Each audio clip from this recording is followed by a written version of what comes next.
Hi, welcome to Senior Moments Successful Aging. I'm your host, Mary Beals-Ludka. I'm the director for the Area Agency on Aging at NACOG, and you can reach us toll-free at 877-521-3500. Senior Moments Successful Aging is co-sponsored with the Division of Lifelong Learning in Yavapai College and the Area Agency on Aging, NACOG.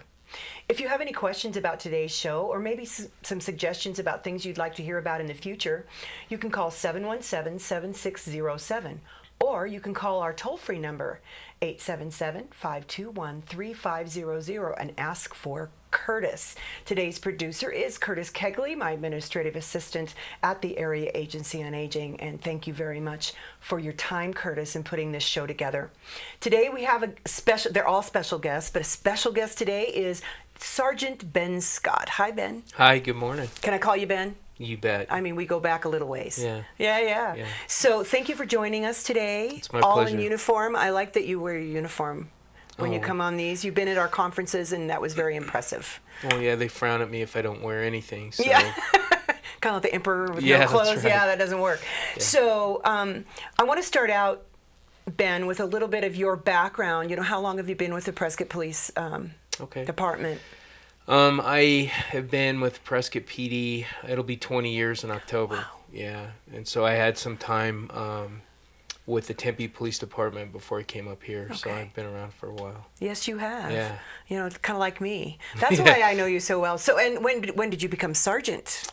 Back in 2003. Okay, so 2004 is when I became director. So nice. We have similar career paths in different areas. And I'm excited about today talking about something other than crime. Yep, it's nice to do that. Yeah. You know, because I'm sure that takes up a lot of your time. But, you know, I know, and I want to make sure our listeners and viewers know that the police do so much more for the community. And you're working on a very special project that's near and dear to my heart, and that's the Alzheimer's grant that you've been working on. So what's a little background on that grant and how it came about? Well, let's see. The grant is over now, but we had a grant from the Bureau of Justice Assistance.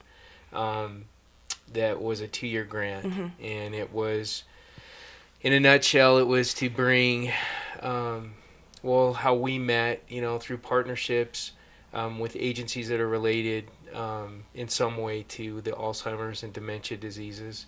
And then I think the bigger side of that was getting law enforcement more dialed into the disease in terms of how we deal with people that have the disease. And then you go one step beyond that and how we deal with caregivers. And so there was a big training component. I really had very little knowledge on any of this stuff. You know, in law enforcement, we get trained to deal with all kinds of situations and all kinds of behaviors. So it's not like it was a completely foreign concept for law enforcement, but you know, it's always nice to get information and training on how we can be better at what we do. So I was a big fan of that.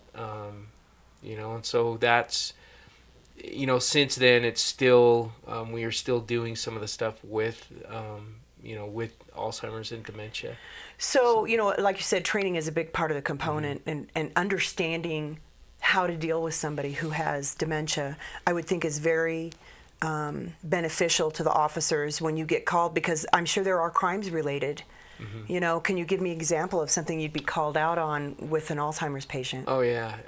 You know, the interesting thing, for the last 2.5 years now, I don't know if I'm more aware of Alzheimer's and dementia, but, you know, listening to stuff on the radio, it seems like we're dealing with that on more frequently than we used to.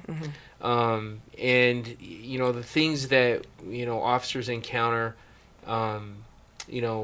somebody who wanders away or a missing person type of an investigation, or coming upon someone that either a concerned citizen calls in or stops because they see someone that they think is maybe lost or struggling in some way, and then having law enforcement get into that loop.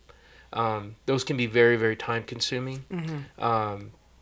We were able to kind of potentially streamline that process through some things we did through the grant. But like a scary one is a domestic type of a call. Scary in that officers go to these different locations. They're in people's homes. They don't know what to expect. People will say that's one of the most dangerous crimes that officers can respond to. And then you throw someone in that's has some chemical issues or Alzheimer's or dementia issues. So you never know what you're going to encounter when you get to the house or the apartment, wherever the call is.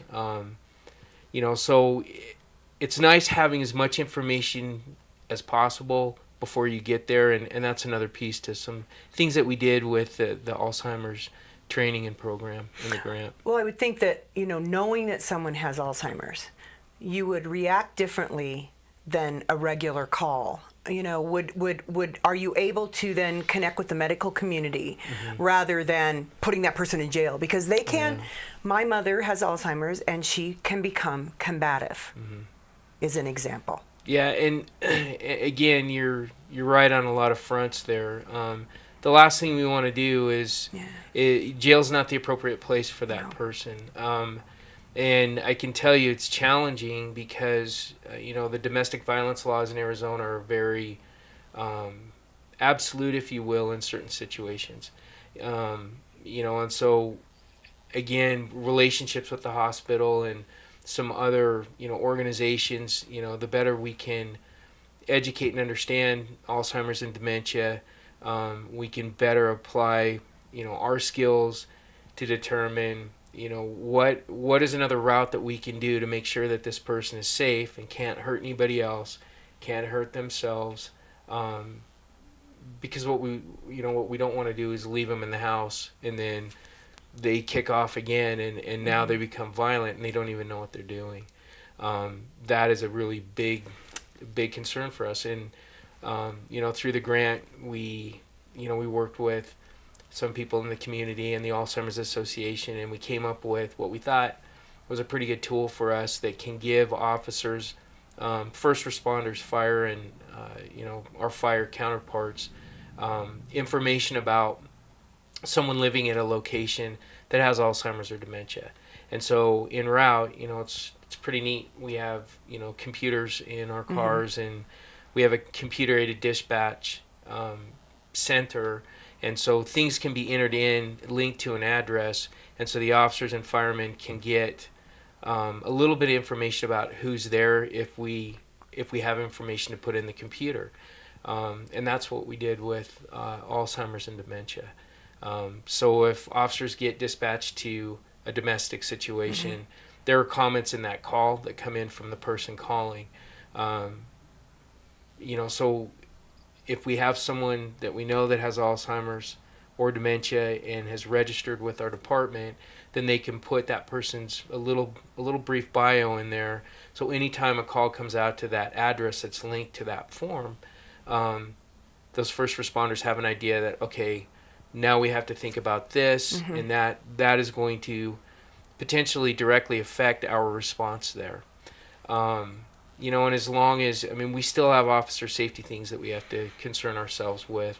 But, we know that there's no normal domestic, but it's just another facet of that. If you look at it as an onion, it's another layer of that onion that it's nice to be aware of. You have more tools going in, rather, because I can remember 25 years ago when I first got into the aging field that we were having problems with law enforcement incarcerating some of these older individuals, not knowing or understanding that whole process, and we've come so far the other way, and it's nice to know that you have that information.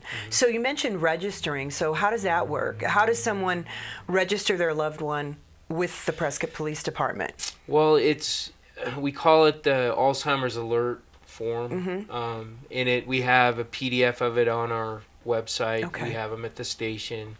The caregiver can look at the form. I think it's 3 pages. One's an instruction page, and then there's 2 pages where they need to supply some information. Then once they complete that, and the only stipulation we have is they need to have a diagnosis of Alzheimer's or some form of dementia. And we don't ask for proof on that, but they need to. There needs to be some background, so that's where that diagnosis comes in. But they complete the form, and then they can drop it off at our police department, or they can mail it to the address that's listed on that front. Can they page. email it?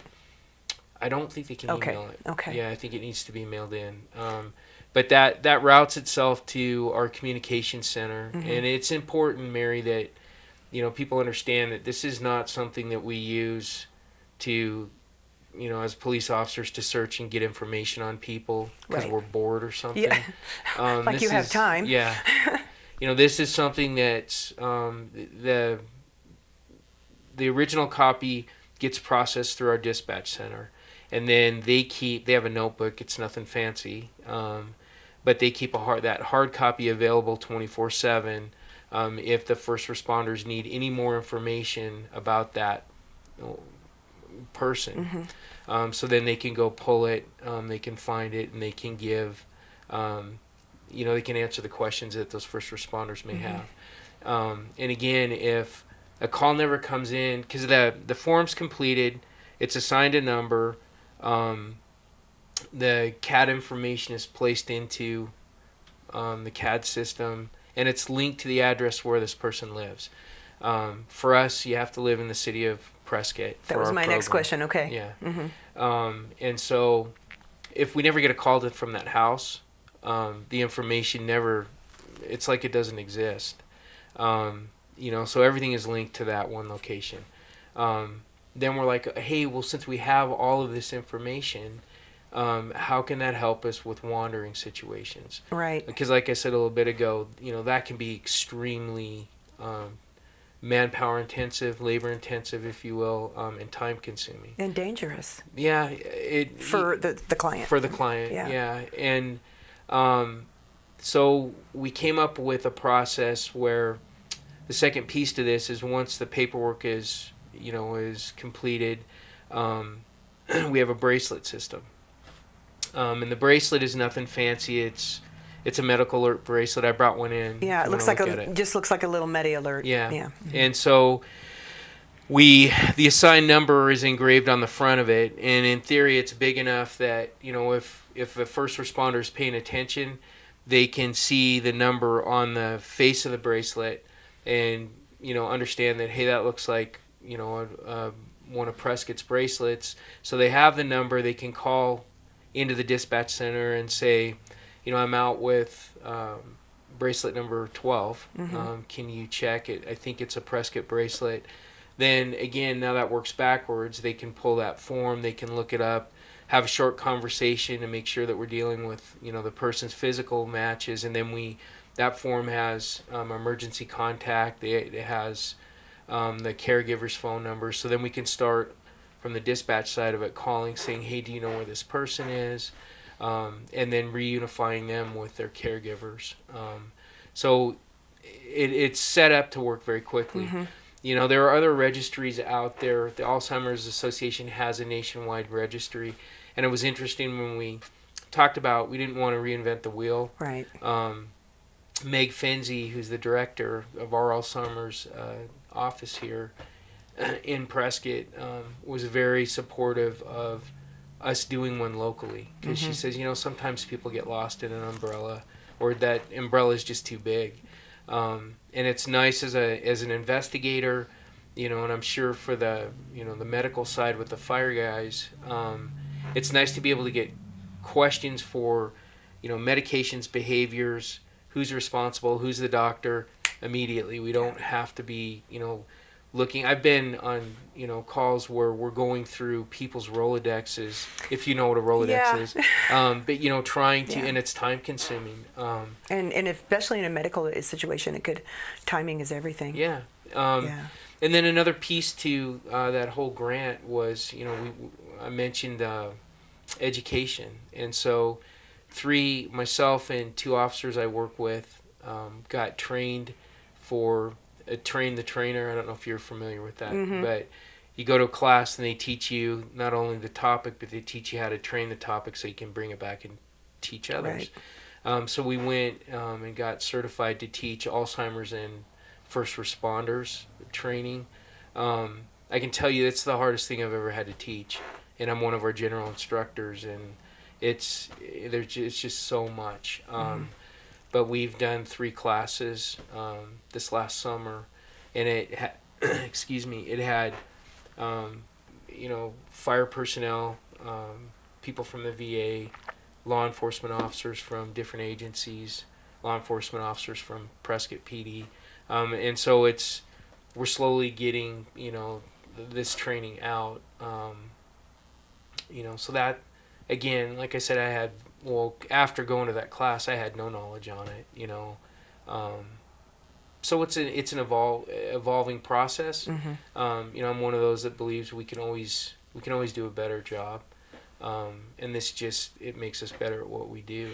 It absolutely does. And I was thrilled when I first heard about this grant, obviously being in the field of aging and knowing what a huge population of Alzheimer's clients we have, Mm-hmm. and it's getting bigger. So yes, you're focused more on it, and but you are going to see more and more of that. And how do we help our community deal with Alzheimer's? And the training is a huge piece of it as well. I'm glad to hear that you also brought in the VA. So how do you partner with the other law enforcement in our Quad City area? We really do have a really good relationship between agencies on most everything. It's sometimes things between agencies go very, very quickly. Like between us and Prescott Valley. Prescott Valley they have an Alzheimer's alert program for residents that live in their town. That happened very, very quickly. But we had the infrastructure for that because we dispatch or the Prescott Regional Communication Center dispatches for Prescott Valley. Okay. So it was very, very easy. Through contacts in that class, the chief of Chino Valley's police department went to one of our classes, was very interested in that program, and has continued to show interest in it. That becomes a little bit more challenging because the sheriff's department dispatches for Chino Valley, and they have a different setup. So in the last, let's say, I guess since January, we have had 2 meetings with the sheriff's department surrounding not only Chino Valley but also the sheriff's department. They're very interested in providing that service for not only Chino Valley residents but for Yavapai County residents. And then you start geographically looking at, okay, the makeup of Yavapai County, this side of Mingus, they, may be easier for them, but then what do they do on the other side of Mingus? So it opened up a lot of challenges for the sheriff's department. I have a lot of faith in our sheriff and in their department, and they're still looking at it. They're just trying to figure out the best way to put that in place. There's a lieutenant that I've been working with the sheriff's department, Lieutenant Martin, and so I have given him all of our paperwork and processes that we used.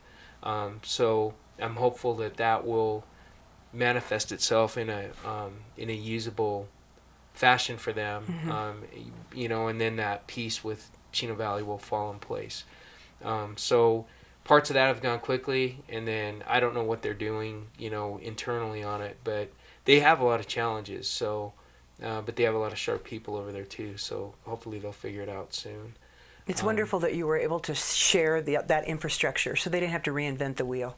Yeah, that's great. It is. It's really, it's really cool. And I believe that the sheriff's department, because of the size of their jurisdiction and the size of their agency, and the credit to the residents of Yavapai County, that they need to have their own program, and we can support them in any way possible. But there's lots of things that come up, and it's always kind of nerve-wracking when you have that first meeting, and I'll tell you, my supervisor extremely supportive of it. It all came together, and I was in a room filled with people from all aspects of that organization, and they were very, very interested. And then, I called a second meeting like 2 weeks later, and I was like, they're going to strangle me, because, we just had this meeting, and sure enough, everybody shows up, and everybody was great, and we got over a couple other little bumps, and so it's just, we have a really good professional group of deputies and employees over there, so it was neat.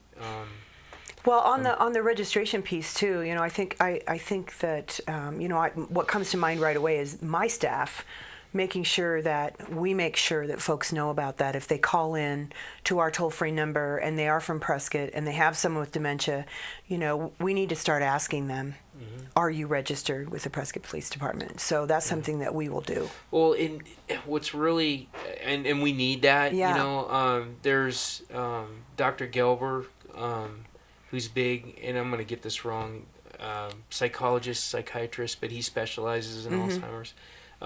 I've rubbed elbows with him a number of times since the grant, and he's a huge proponent of it.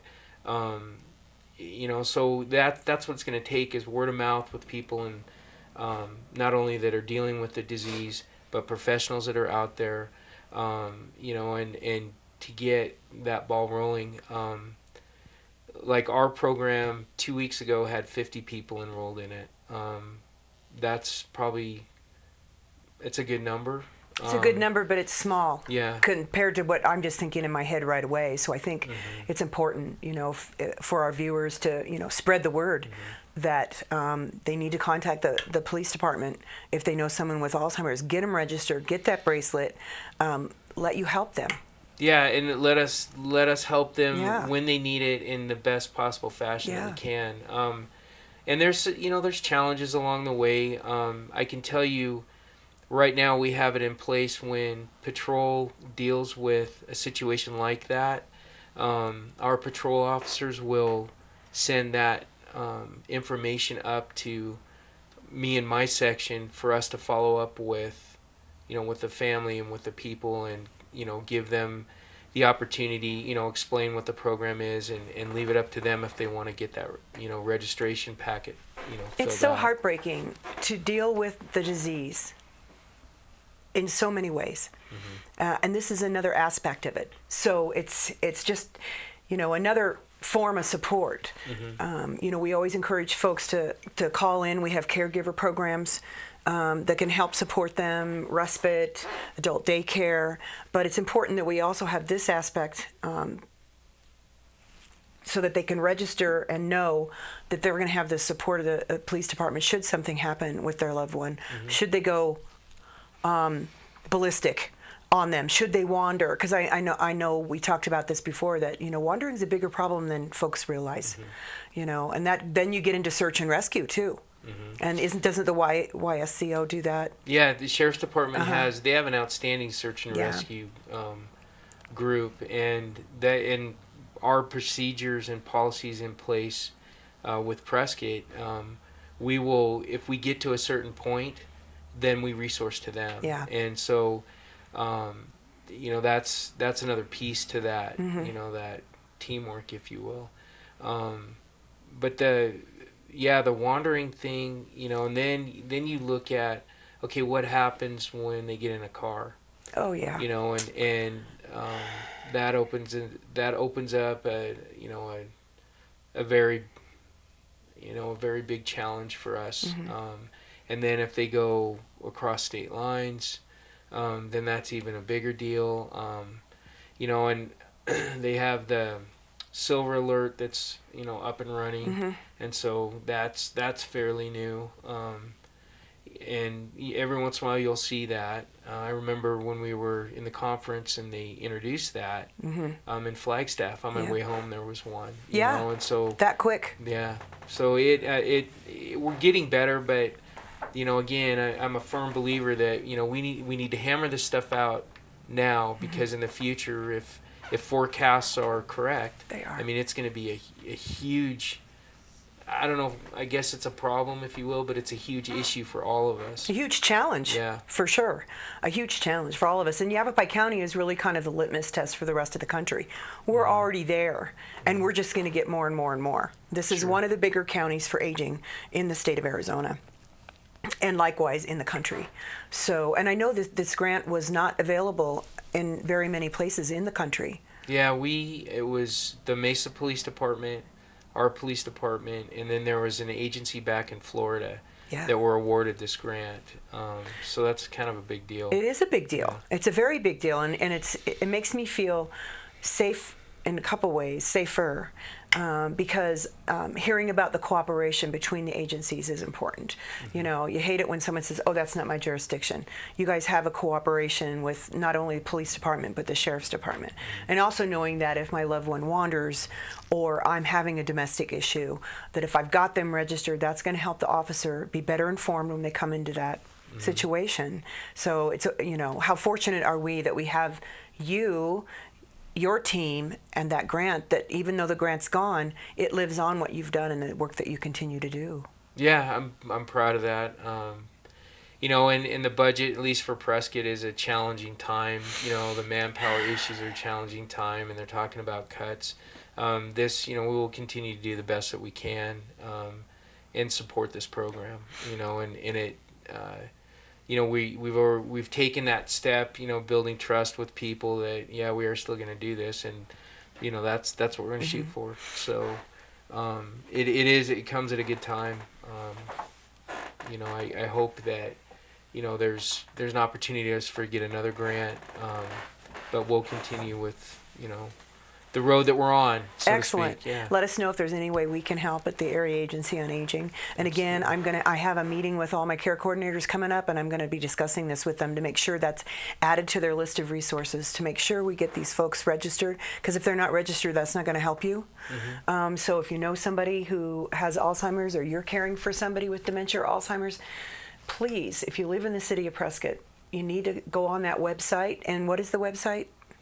It'd be the City of Prescott's official website, and then you look for the police page or the police, it's the police page. Click on that, and there'll be information about it there. And if you have any questions, you can still call the Area Agency on Aging toll free at 877-521-3500.